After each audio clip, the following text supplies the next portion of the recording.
off with what is the 24-hour economy program. And we start off from what the president himself said, because the president is the vision bearer. It is his vision, it is his program, and we all take guidance from where he wants to go. And what he says is that the 24-hour economy is more than just a policy. It's a catalyst, and that's the part that is a catalyst for industrialization, export promotion, and job creation. So export promotion, industrialization, and job creation.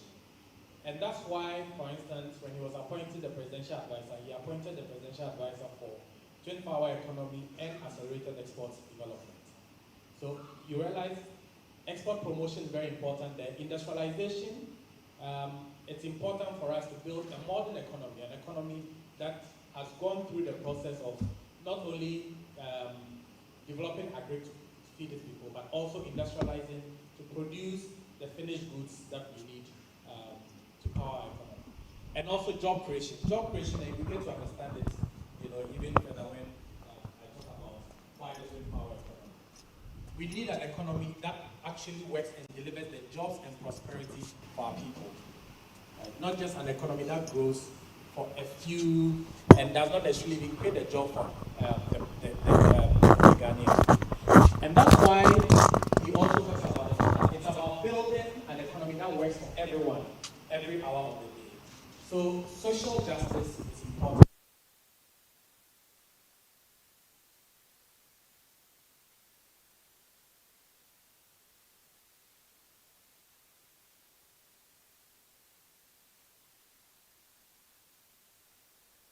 That's the direction that the president gives us.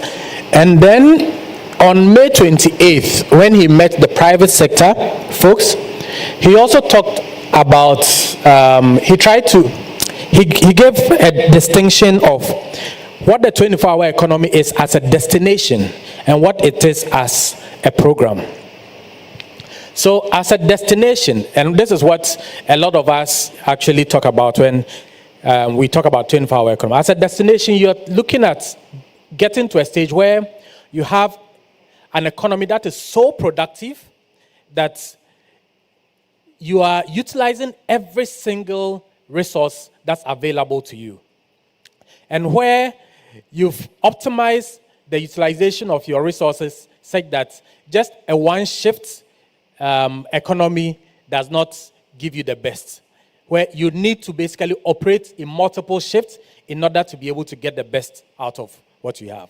So today, for instance, if you look at the Ghanaian economy, we are told that capacity utilization in the industrial sector is about 40%. Some are as low as about 10%. In that instance, you are not utilizing your resources very well.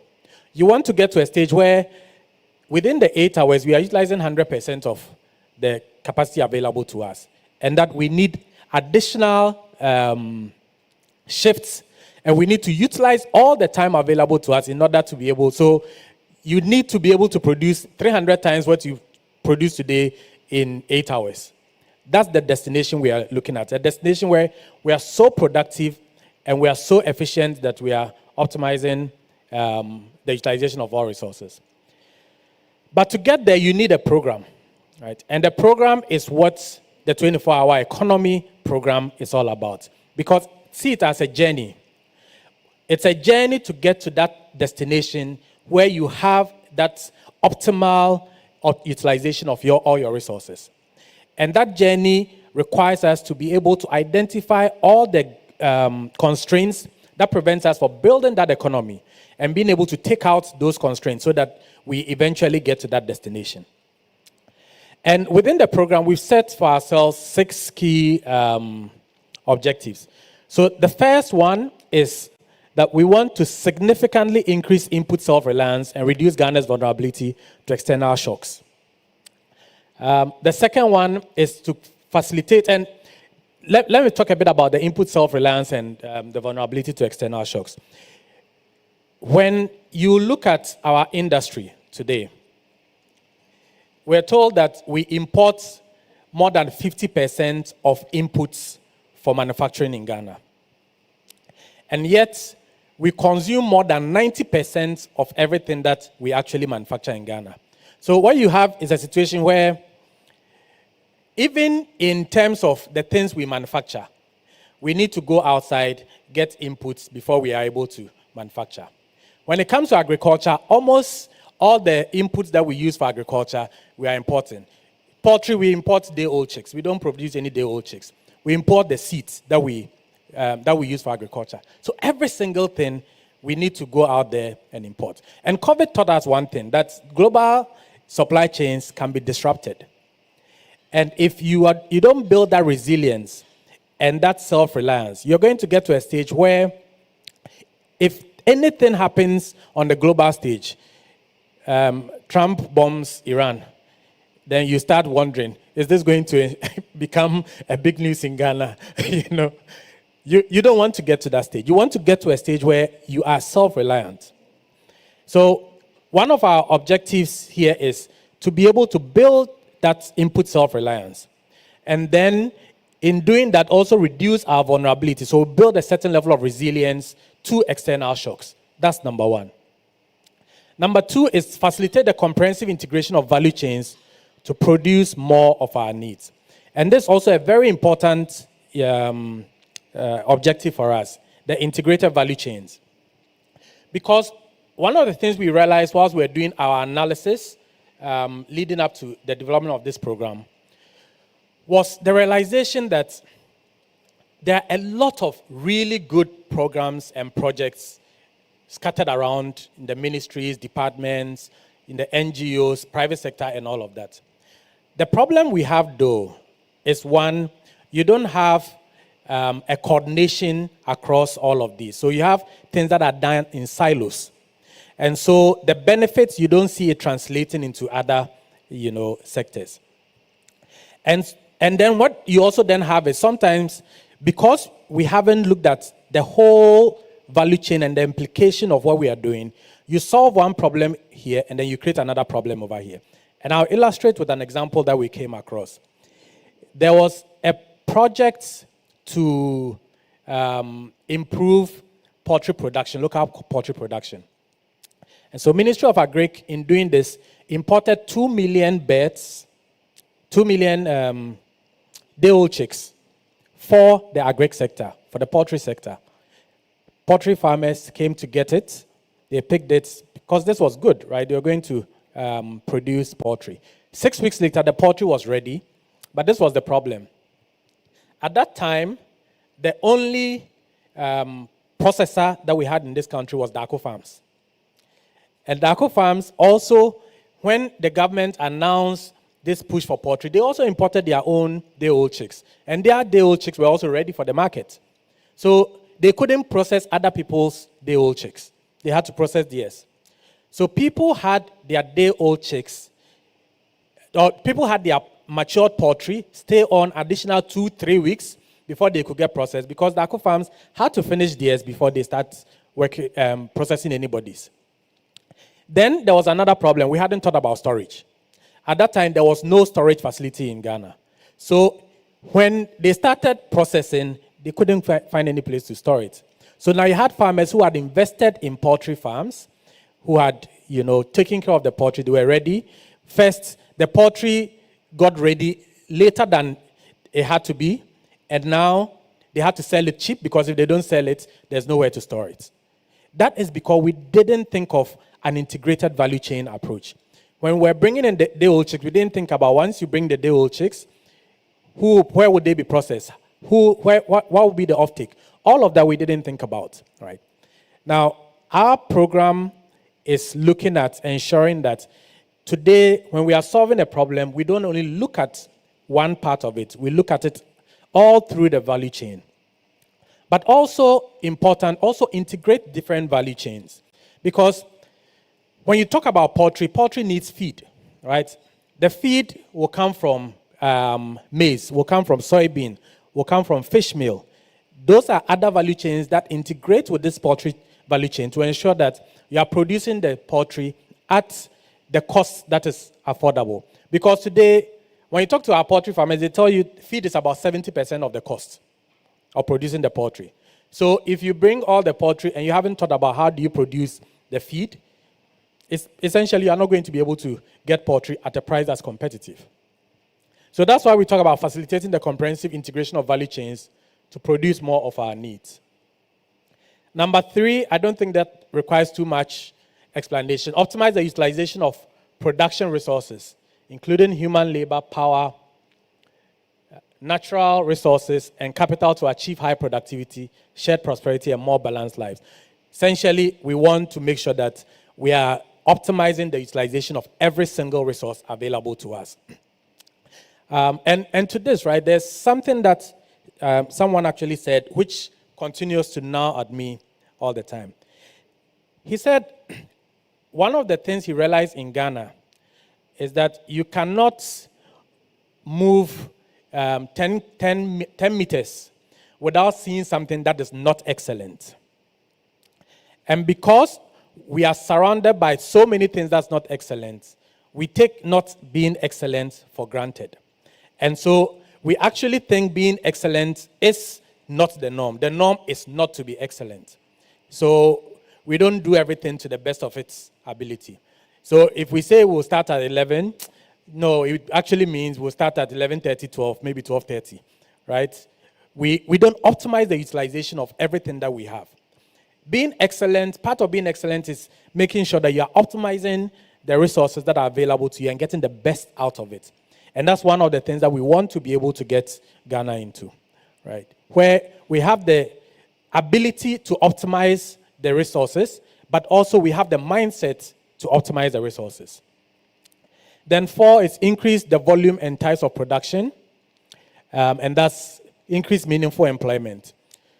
So sometimes when you talk about production, increasing production, we are thinking about it not only in terms of outputs. So we need to increase the volume, but we also need to increase the quality of output so that our products are competitive globally. So increase the volume, increase the quality, increase the variety of outputs. And in the process, actually create jobs for our people. Number 5 is develop stable production surpluses based on marketing that scientifically assesses and penetrates concrete local, regional, and international markets. So here we're looking at developing, so producing enough for ourselves and producing enough so that we can also export. Today, for a lot of areas, when you actually see what we do is, and we talk to a lot of big agri people, their first focus is they are producing to export, not even producing to feed ourselves. So you have a situation where even when we don't have enough to eat, we are looking at export. So we are not necessarily exporting our surpluses, we are exporting what we could be eating. We want to change that and get to the situation where we are exporting as much as possible our surpluses. There might be other in other situations where we are just producing to exports. But ultimately, we should be exporting sustainably. We should be exporting, the things that we've been able to produce enough of for ourselves, and not exporting the situation where you have today, where you have rubber. Our rubber manufacturing companies don't have enough rubber to feed their factories, and yet we are exporting all the raw rubber that we have. We don't want that situation. Okay. And then finally, we want to equip the Ghanaian productive sector with better attitudes to production and production relations and socio-cultural value solidarity. This is really about ensuring that we are building the right society. We are building the people with the right mindset. We are building the people with the right skills, and we are ensuring that the relationships between producers, the relationship between producers and labor and all of that is one that is born out of respect and where you have equity in all of those relationships. You don't have a situation where an employer employs people and then, gives them 1-2% of the value that they generate and takes all of it. And then you have a big chunk of people who are underemployed or who are in vulnerable employment, and 1 or 2 big business people who are enjoying all of it. We don't want that. We want more fairer relationships, more equity, and then also the right mindset, the right skill sets in all of that. So that's our objective. you realize that if you take a look at the theory of change, and we've developed a theory of change that you can take a look at to understand basically what is the long-term objective of all of these things. So what's the long-term objective? What is the short-term objectives? How are we then looking to be able to get there? If you read the program document, you get to see the theory of change in a bit more detail. But what I'll focus here is just the 3 transformation pillars that we are looking to use for this research that we want to do. And the transformation pillars, the first one is production transformation. And I've spoken a bit about production. So here it's about increasing the volume, the variety, and the quality of outputs. The key sectors that we are looking at here is agriculture. We're looking at manufacturing, and I'll talk about the specific value chains in manufacturing. So agriculture, manufacturing, construction, culture. So actually viewing culture not just in terms of identity, but also in terms of its commercial and economic value. Then we have the supply chain and market systems efficiency as the transformation pillar number 2. And supply chains and market efficiency is important because what we realize when you do the analysis is that most of the price buildup in Ghana comes from our logistics systems. So we're actually reading one report that talked about the fact that if you pick a commodity on the markets of Ghana, up to 50 to 60% of the cost of that commodity can be attributed to the logistics, to the supply chain. The global average is about 15%. So it tells you how inefficient our supply chain systems are. We have terrible road systems. You know, if you're moving yams from Tamale to Accra, by the time you get to Accra, more than half of the yams are gone. We actually realize post-harvest losses for yam is about 70% in this country. That is too much, right? So part of what we are trying to do in supply chain and market systems efficiency is to ensure that we are building efficient supply chains that ensure that things move from farm gate to market, factory gate to market, in a timely manner, in a way that also does not cause price buildup. And finally, we have the human capital development, which is really because it's humans that power all of this. And in building this economy, we want to have people with the right skills and also the right mindset to be able. So the skills for today's economy, the skills for the economy of tomorrow, and the mindset of excellence, of patriotism. So when you talk about mindset, it's not just of excellence, but also of patriotism. Because today, if you talk to a lot of young Ghanaians, their objective is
So the government is doing a lot in terms of the macroeconomy. The Bank of Ghana is looking at monetary policy, finance ministry looking at the fiscal policy. There's so much that's happening there. But the macro also needs the micro. So if you build a strong macroeconomy, what you also need is you need the private sector to be able to come in a way that they take advantage of it. So a big part of what we are doing with the 24-hour economy program is to create the environment and create the mechanism by which the private sector can take advantage of the macroeconomy that we are building.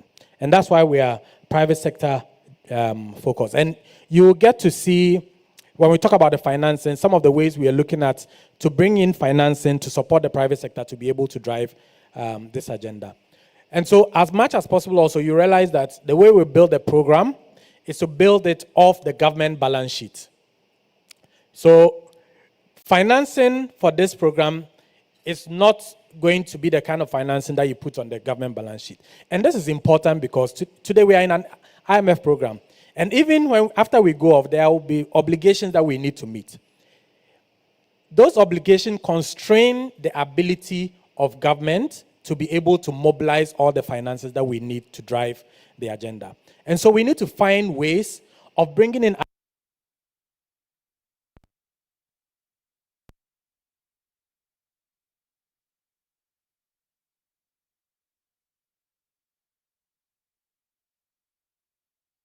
million a year. We can't develop with that. So what we are looking at is how do you get the private sector to bring in the funding to be able to also help us drive this forward.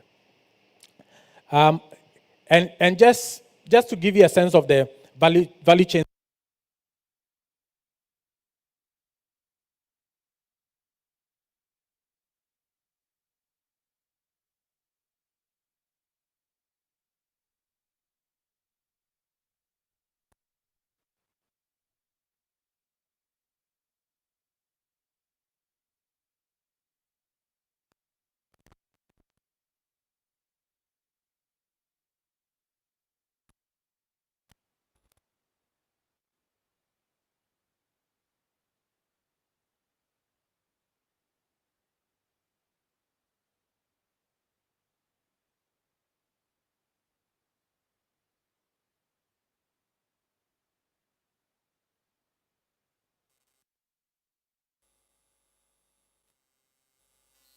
Poultry, and then fish. Yes, those are the ones. We decided on this.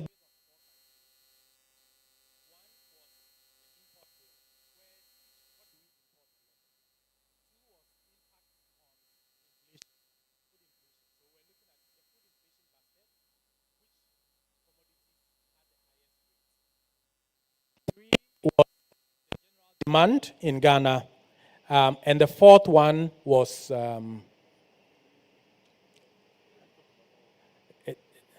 is those. No. Actually, it was impact on other value chains. Yeah. Yes, impact on other value chains. So the fourth one was its impact on other value chains. So for instance, if you take maize, it impacts so many other value chains, right? So stuff like that. So those are the four criteria we use. In the manufacturing space, we are focusing on pharmaceuticals. We are focusing on machinery and fabrication. Now, machinery and fabrication is important because if you look at our agriculture and even some of the manufacturing we do, almost every equipment there we import. But there's very simple tools that we should be able to manufacture in this country. So the idea of the machinery and fabrication bit is to ensure that we are building the capacity to manufacture the very simple tools that we require in our farms, the very simple tools that we require in some of our factories to be able to produce. And then we have textiles, garments and textiles, and then of course agro-processing. Those are the value chains that we are looking at. So now let's talk about why the 24-hour economy. Why do we even need this 24-hour economy? The simple answer is that because today's economy that we have is structured in a way that does not generate the jobs and prosperity for Ghanaians. That's the simple lesson. We have an economy that is structured for extraction and not for transformation. It's structured in a way that it does not necessarily benefit the Ghanaian. So this basically is a nostalgic slide. It shows you what we've done before, what we are capable of doing before. We produced the Akasonoma radio. We produce corned beefs.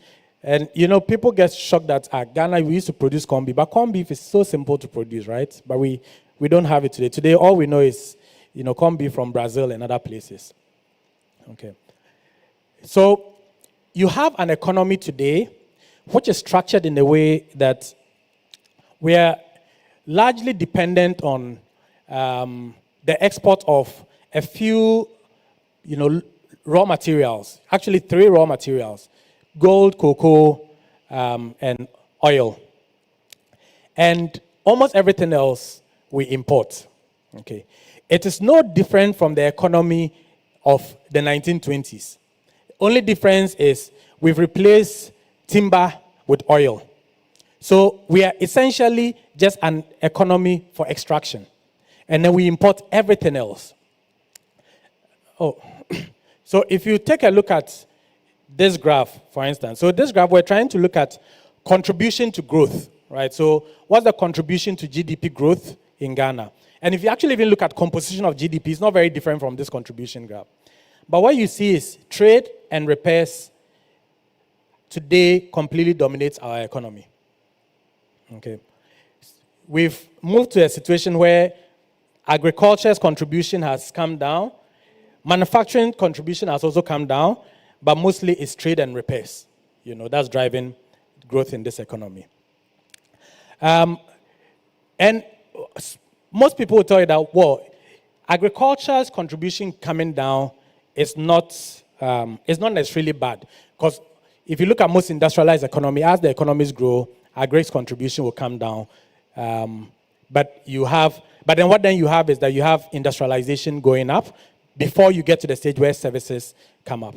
So some people say, but if services is going up in Ghana, then we are industrialized. No, it is what economists call premature deindustrialization.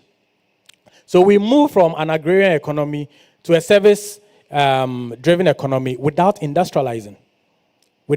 So basically what we then have is everything else that we use in this, we don't have the technology. We're importing all the technology.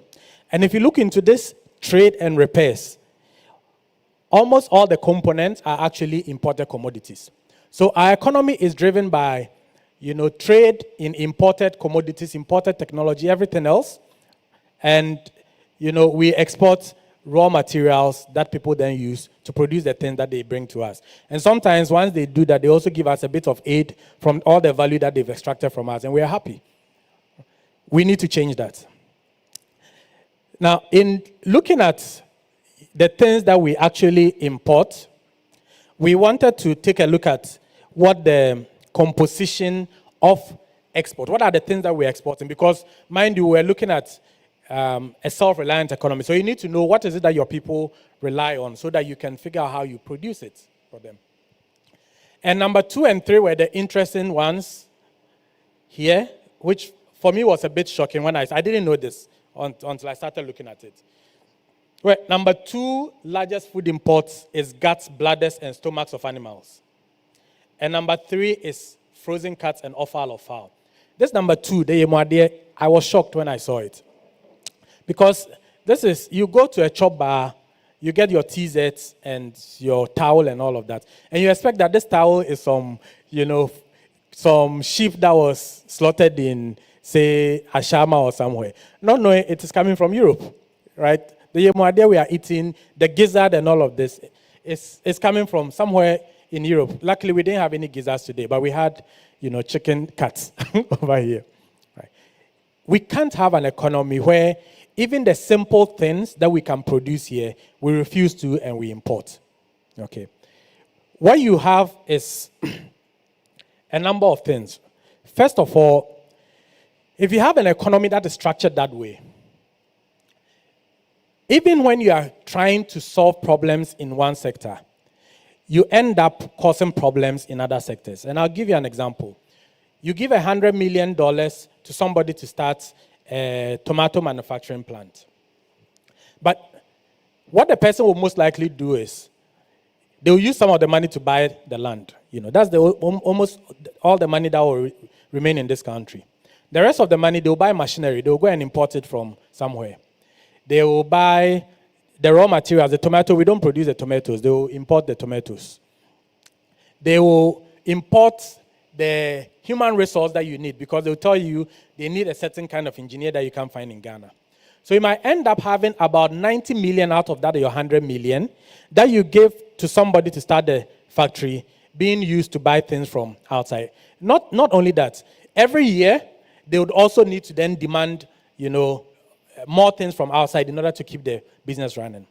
So by giving 100 million to someone to set up a factory, what you might have then done is impose a $90 million charge on your your balance of payment account, which then goes to impact your currency. It impacts your inflation, and then the imported inflation and all of those things that we have. But there's also something critical that we are not even seeing. Here we are looking at, this graph looks at GDP growth over time from 1992 to 2023. And is looking at GDP in current US dollar terms. So this is not growth rate, this is actual GDP. And you realize it's grown over the years, right? Our GDP has grown over the years. Now this looks at our employment rate over the years. And what you see is whilst GDP is growing, our employment rate is falling down.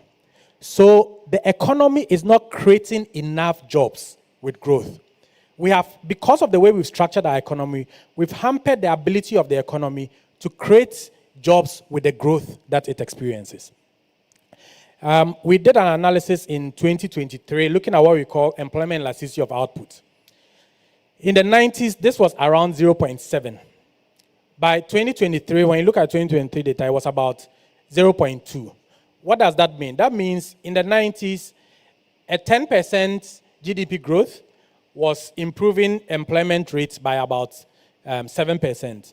Today, it's improving it by just about 2%. You can't build an economy where all your growth translates into job creation for people somewhere else and not for your own people. Okay. So this is why we need a 24-hour economy. We need to change this structure of the economy so that you now have an economy that is, industrialized, is self-reliant, resilient to economic shocks, and whose benefits are actually experienced by its people.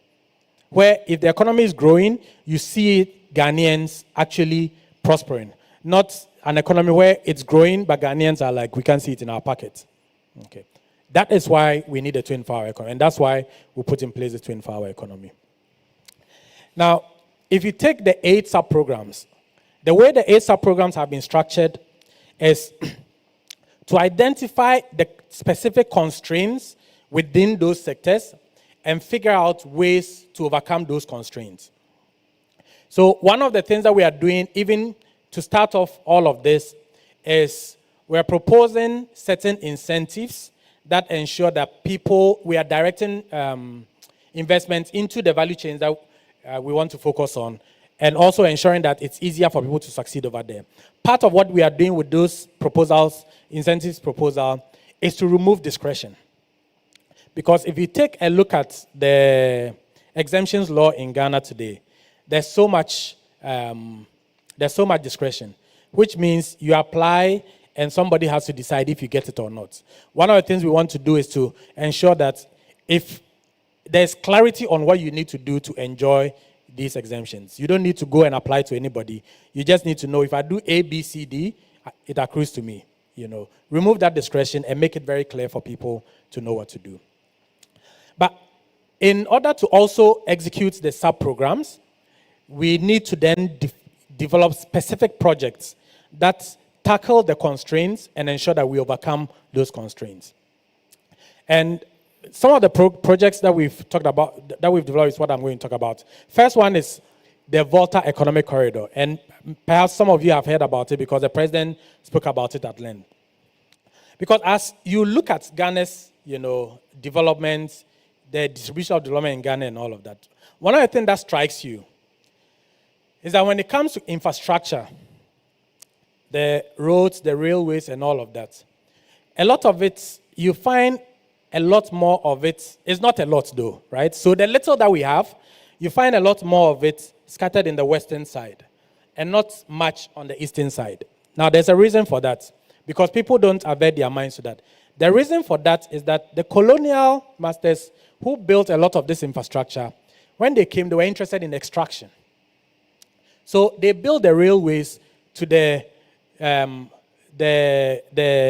mines where they could extract the things. They built the railways and the roads to the places where they could get the cocoa and move the cocoa to the ports and get out. The unfortunate thing for us is, after independence, we haven't sat back to rethink our development paradigm and shift the way we look at development. So you have a situation where you have this lake, the Volta Lake, the biggest man-made lake by surface area in the world. So much land around it, but the black dots are actually population density.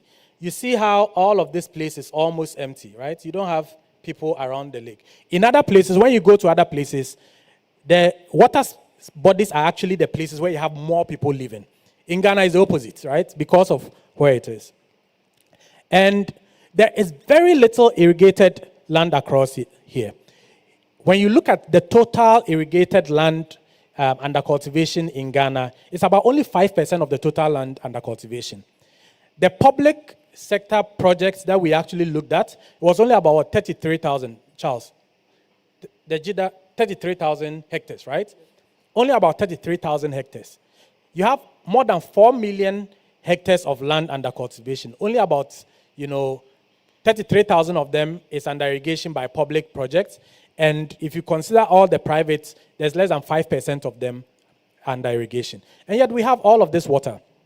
We spoke to an engineer from the Volta VRA about the effects of irrigation on the water levels in the dam, in the lake. And what we're told is the amount of water that the lake, the power generation, they use for power generation is so much that even if we irrigated every part of the Volta Lake, it's not going to affect power generation, right? Because the irrigation won't reduce the quantum of water in it by any bit. I think when we checked, there was about 140 billion cubic meters of water in the Volta Lake that we're told is there. So you have the situation.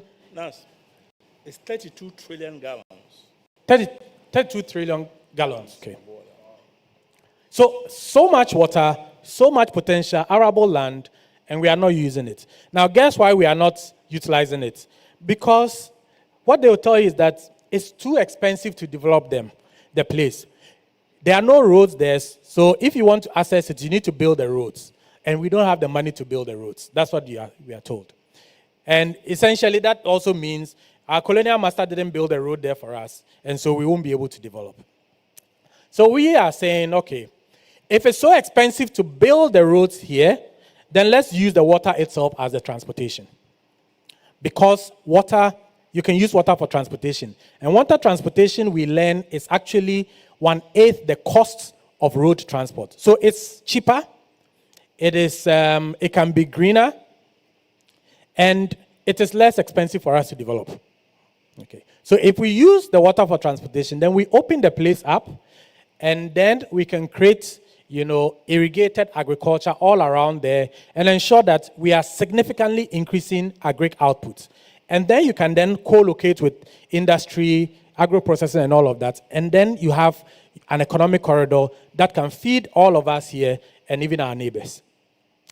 And closely linked to that, so basically what this project would do is, one, connect the Akosombo, the Mpakadan Railway to the lake, so then you are connecting to Tema. So you have a way from Tema all the way to the lake and then to be able to transport things along the lake. When you're able to do that, what that means is that the people from Mali and Burkina Faso and Co that are coming down, they don't need to come all the way to Accra. They can stop up here and pick up their stuff and go. You reduce accidents and all the congestion that you have on the roads on this part of Ghana. Then we're also looking at converting the airport in Tamale into an air cargo hub.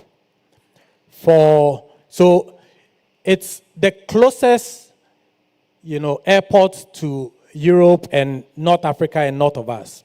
It's an international airport. We are not necessarily using it for much. But when you build so much agriculture over here, what you also need is you need a place where you can transport things very quickly. And we want to then, as part of this corridor, create the air cargo hub at the Tamale airport to transport things. So that's the Volta Economic Corridor concept. That in itself is massively transformational if we can get it done. And we've had some interesting expression of interests. I'm sure within this week, there will be some of it that would be eventually announced. It's not in my place to announce it, but it will be announced and you will start to see some of the work that's gone on over there. So there's a logistics thing. There's this project to mainstream digital skills within the TVET systems. Why are we thinking about it this way? Number one, digital skills are vocational skills today, right?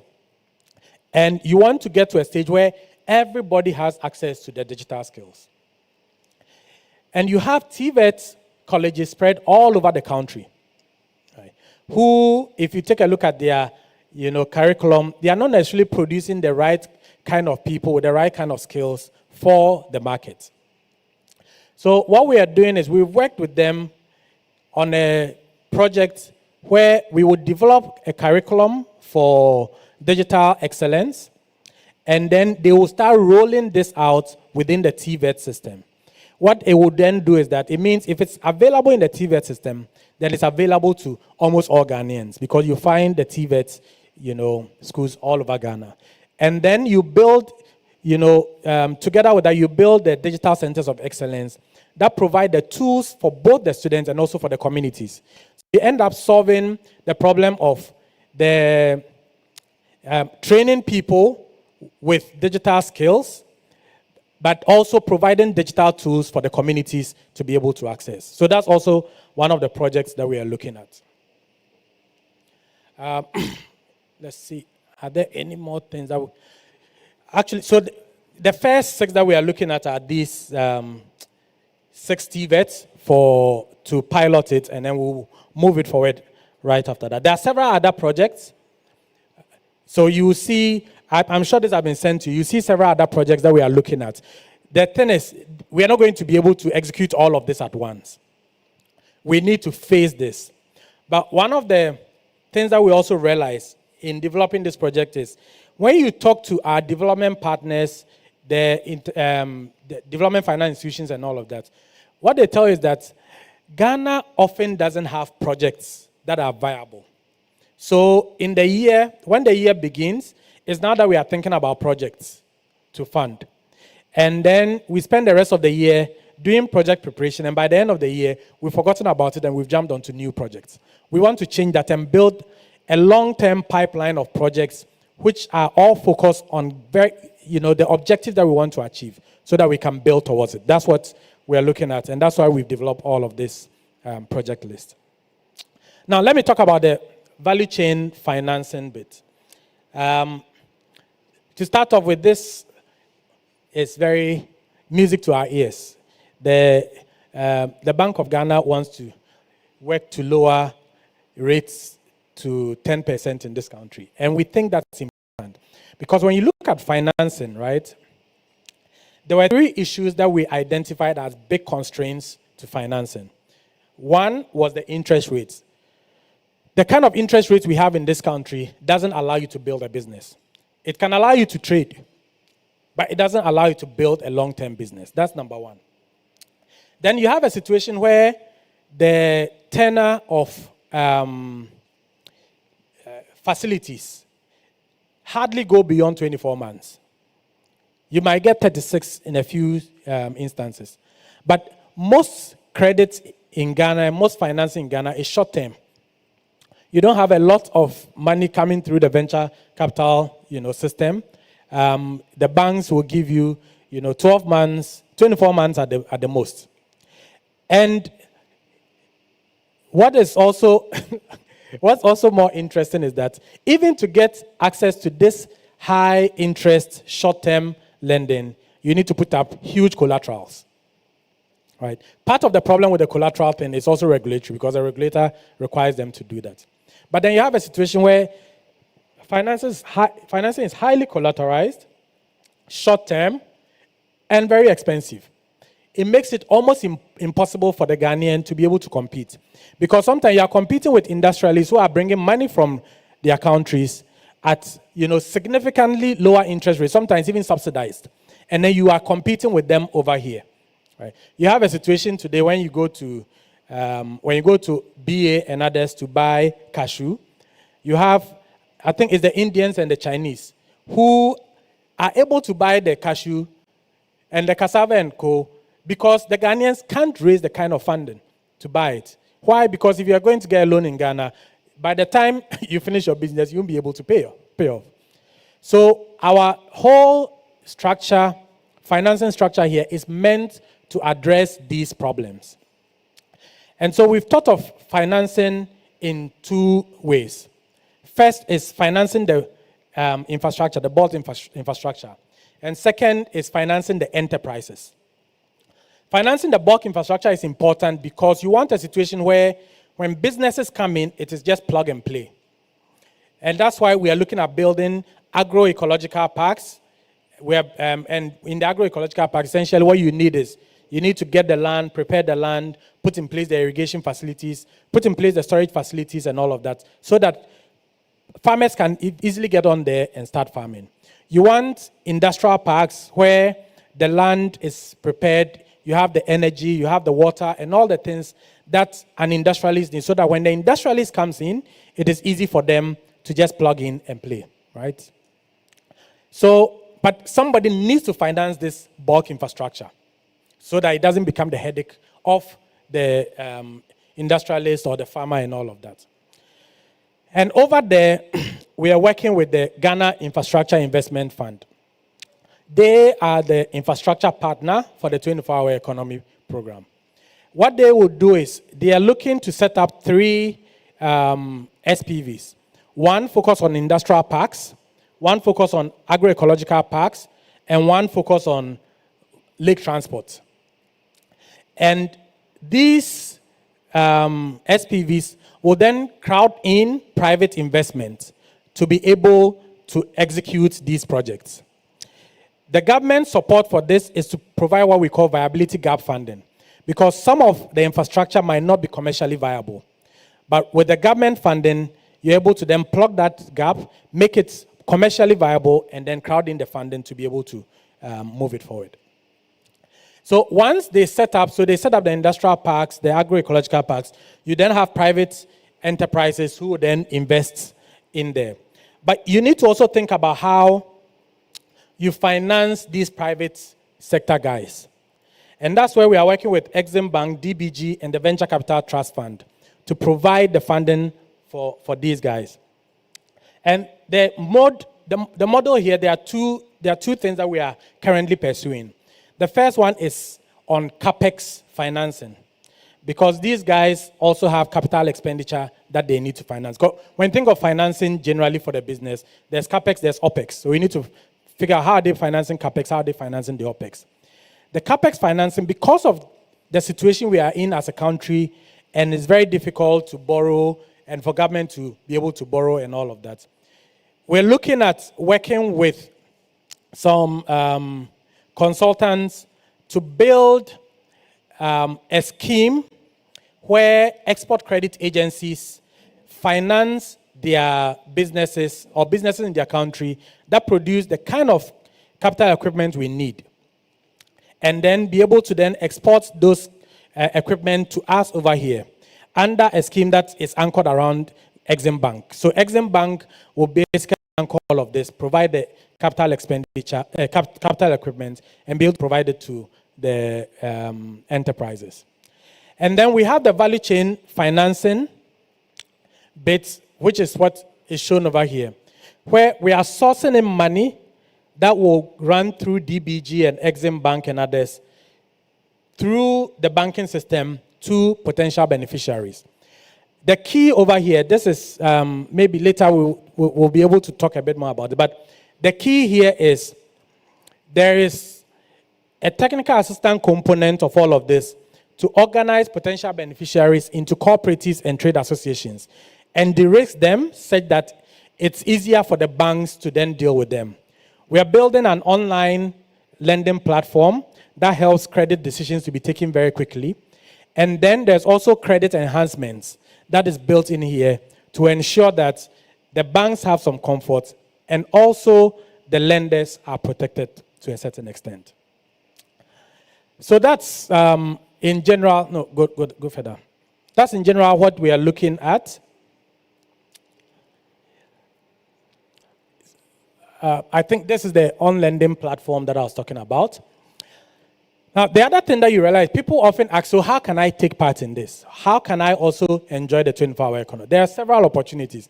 I just highlighted some of them here, and we can highlight more. So we have a program, a project that we call 24/7 Ready Business. So these are businesses whose model today allows them to be able to do 24/7 immediately. And those we are going to certify and also provide them incentives to be able to go ahead straight. So that once we launch on our website, we'll be inviting people to sign up to be in that program. If you are a farmer, you can become an anchor farmer in an agroecological park. What does that mean? These are the parks that we are building with irrigation facilities around the Volta economic corridor. You can sign up to be the anchor farmer. An anchor farmer, what does that mean? It means you have the ability to farm, what's the minimum distance? 5 hectares? 10? Okay. So 10 to about 30 hectares of land, and then be able to then also bring in a few people in there. So you can become an anchor farmer if you have that capacity. So if you're a farmer and you want to be part of this, or you want to get into farming, you can come in and become an anchor farmer. You can register your interest to become to set up an agro-processing facility. You want to process rice, you want to process tomatoes, you want to, whatever you want to process. You can actually express your interest to become one. If you want to get into transportation on the Volta Lake, you can actually express your interest, you can become a transporter. You can register your interest in the textiles parks that we have. There's a pharmaceutical park that we are proposing also. You can register your interest in. So there are several of these projects, and the whole idea is to create the opportunity for private sector people to be able to come in and take advantage. I will end it here and hand it over to MFA to take us forward. Thank you very much. I think he deserves a round of applause, doesn't he? Thank you so much. I know headlines have been written. We are only waiting to put in a figure. Maybe I'll start it off in terms of the questions for today. You talked about private investment funding. How exactly will that work?